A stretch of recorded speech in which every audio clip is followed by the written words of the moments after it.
கிறிஸ்துவில் பிரியமானவர்களே, மூவொரு இறைவனின் வாழ்த்துக்களும் வணக்கங்களும். இயேசு கடவுளை நோக்கி எழுப்பிய நீண்டதொரு மன்றாட்டுதான் இன்றைய நற்செய்தி வாசகம். திருத்தூதர் யோவான் எழுதிய நற்செய்தி அதிகாரம் 17, இறைவார்த்தைகள் 11 முதல் 19 முடிய. தூய தந்தையே, நாம் ஒன்றாயிருப்பது போல அவர்களும் ஒன்றாயிருக்கும்படி நீர் எனக்கு அளித்த உம் பெயரின் ஆற்றலால் அவர்களை காத்தருளும் என்று தன்னுடைய சீடர்களுக்காக இறைவனிடம் மன்றாடுகிறார். உலகில் தாம் ஆற்ற வேண்டிய பணியை செய்து முடிக்கின்றார் இயேசு. தம் பணி நிறைவுற்றதும் மீண்டும் அவர் தந்தையிடம் செல்கிறார்.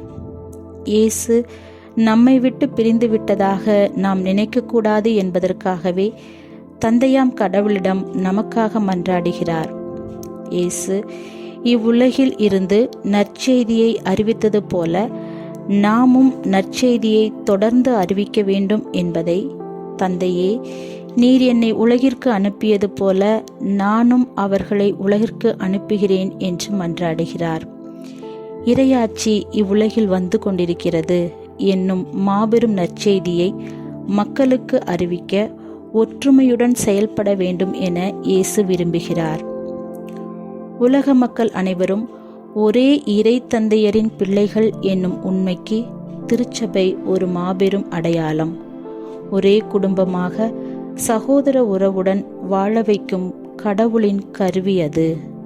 ஒற்றுமைக்கும் சகோதர உறவிற்கும் சிறந்த ஒரு சின்னமாகவும் செயல்திறமுள்ள கருவியாகவும் விளங்க வேண்டிய கிறிஸ்தவமே இன்று தன்னுள் ஒற்றுமையின்றி பிளவுபட்டு இருப்பது அதன் இயல்புக்கு எதிரானது.